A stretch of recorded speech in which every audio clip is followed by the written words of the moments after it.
Introduction. Ayant deux pères pour me conseiller me donna l'occasion de choisir entre des points de vue opposés. Ceux d'un homme riche et ceux d'un homme pauvre.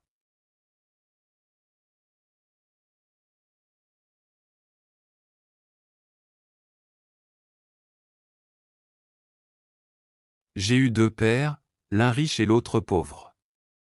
L'un était très instruit et très intelligent, il était titulaire d'un doctorat et avait complété 4 années d'études postdoctorales en moins de 2 ans.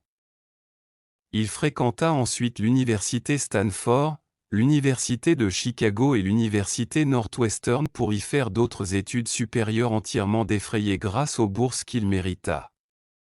L'autre père ne termina même pas sa 8e année. Les deux hommes eurent du succès dans leur carrière, travaillant dur toute leur vie. Tous deux gagnèrent des revenus substantiels. Et pourtant, l'un d'eux éprouva toujours des difficultés financières. L'autre devint l'un des hommes les plus riches d'Hawaï. L'un mourut léguant des dizaines de millions de dollars à sa famille, aux organismes de charité et à son église. L'autre laissa des dettes à rembourser. Ces deux hommes étaient solides, charismatiques et influents. Tous deux me prodiguèrent des conseils, mais pas sur les mêmes sujets. Les deux hommes croyaient fermement dans l'enseignement, mais ils ne me recommandèrent pas le même programme d'études.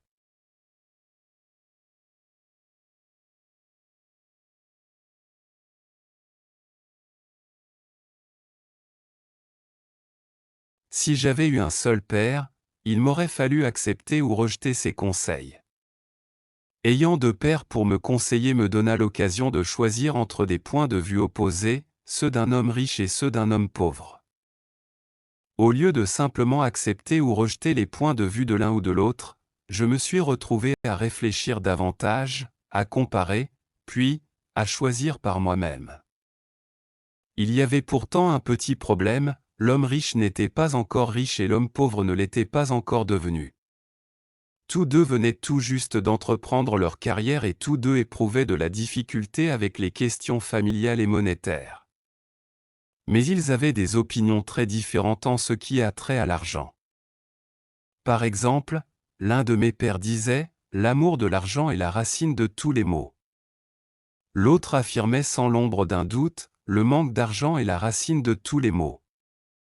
Quand j'étais tout jeune, ce fut difficile pour moi d'être influencé par deux pères à la forte personnalité. Je voulais être un bon garçon et les écouter, mais mes deux pères ne disaient pas les mêmes choses. Leurs avis contradictoires, surtout en ce qui a trait à l'argent, étaient tellement drastiques que je devins de plus en plus intéressé et intrigué. Je me mis à réfléchir pendant de longues périodes à propos de ce que chacun d'eux me disait.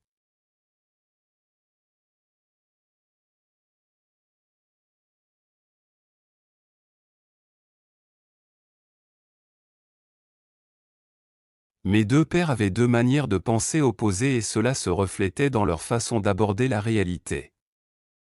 L'un d'eux croyait que les riches devaient payer plus de taxes pour prendre soin des êtres moins fortunés. L'autre disait, les taxes punissent ceux qui produisent et récompensent ceux qui ne produisent pas. Un de mes pères me fit la recommandation suivante, étudie avec ardeur afin de pouvoir travailler dans une bonne entreprise. L'autre me donna ce conseil, étudie avec ardeur afin de trouver une bonne entreprise à acheter. L'un de mes pères me disait, la raison pourquoi je ne suis pas riche c'est que vous êtes là, les enfants. L'autre disait, la raison pourquoi je dois devenir riche c'est que vous êtes là, les enfants. L'un d'eux nous encourageait à parler d'argent et d'affaires à la table familiale. L'autre nous interdisait de parler d'argent au cours des repas.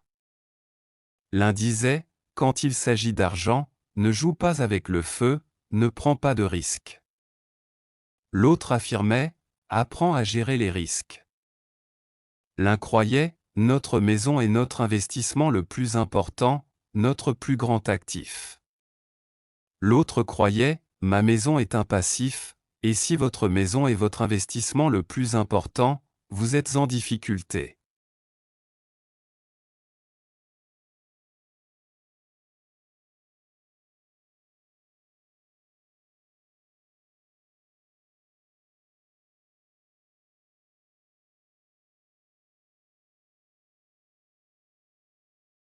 Mes deux pères payaient leurs factures avant échéance même si l'un des deux les réglait avant l'autre. L'un croyait qu'une entreprise ou le gouvernement pouvait prendre soin de toi et de tes besoins. Il était toujours préoccupé par les augmentations de salaire, les régimes de retraite, les prestations médicales, les congés de maladie, les vacances et autres avantages. Il était impressionné par deux de ses oncles qui s'étaient enrôlés dans l'armée et qui avaient mérité une retraite et une allocation à vie après 20 ans de service actif. Il aimait l'idée des prestations médicales et des privilèges que la coopérative militaire fournissait à ses retraités. Il appréciait aussi le système des postes permanents qu'on retrouve dans une université. L'idée d'un poste protégé à vie et les avantages qui en découlent semblaient plus importants, bien souvent, que l'emploi lui-même. Il disait fréquemment « J'ai travaillé dur pour le gouvernement et j'ai droit à ces avantages ». L'autre avait foi en une totale indépendance financière. Il s'élevait contre une certaine mentalité qui exigeait des allocations obligatoires, car il était conscient à quel point cette mesure créait des gens faibles et pitoyables sur le plan financier. Il insistait sur le fait qu'il fallait être financièrement compétent. L'un de mes pères se débattait pour sauver quelques dollars. L'autre créait tout simplement des investissements. L'un d'eux m'enseigna comment écrire un impressionnant curriculum vitae pour que je puisse me trouver un bon emploi. L'autre m'enseigna comment rédiger de solides projets financiers et d'affaires pour que je puisse créer des emplois. Le fait d'être le produit de deux pères influents m'a donné le luxe de pouvoir constater tous les effets que des pensées différentes peuvent avoir sur notre vie. J'ai remarqué que les gens façonnent vraiment leur vie par le moyen de leurs pensées.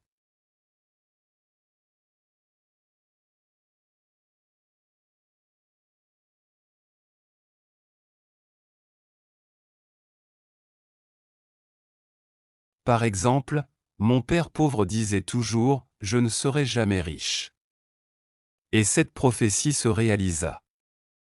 D'un autre côté, mon père riche parlait toujours de lui-même comme de quelqu'un de riche. Il disait des choses comme celle-ci « Je suis un homme riche et les gens riches ne font pas cela ».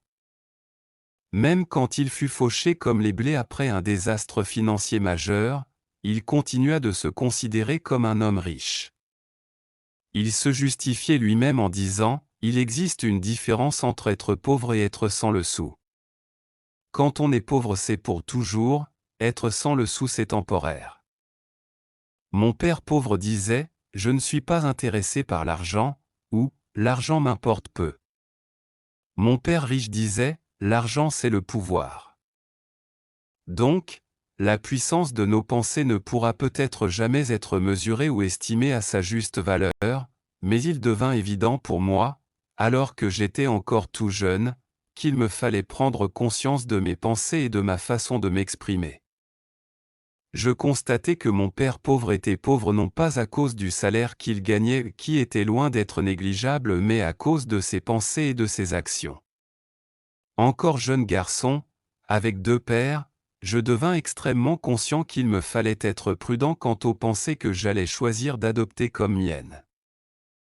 Devais-je écouter mon père riche ou mon père pauvre?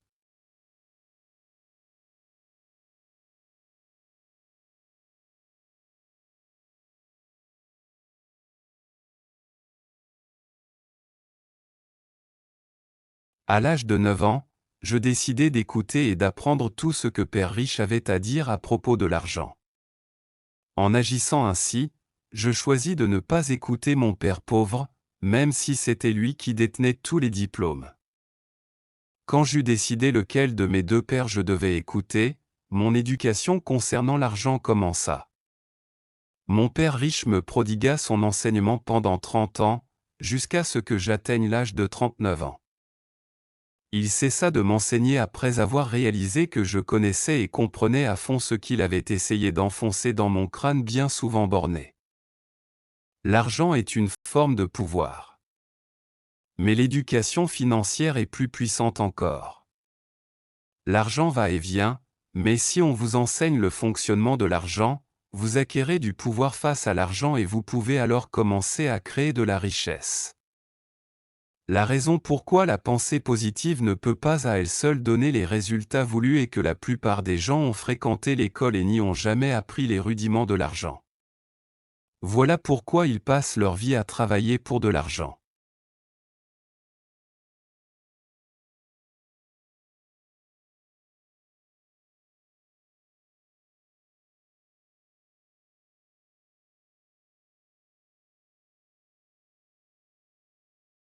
À très bientôt.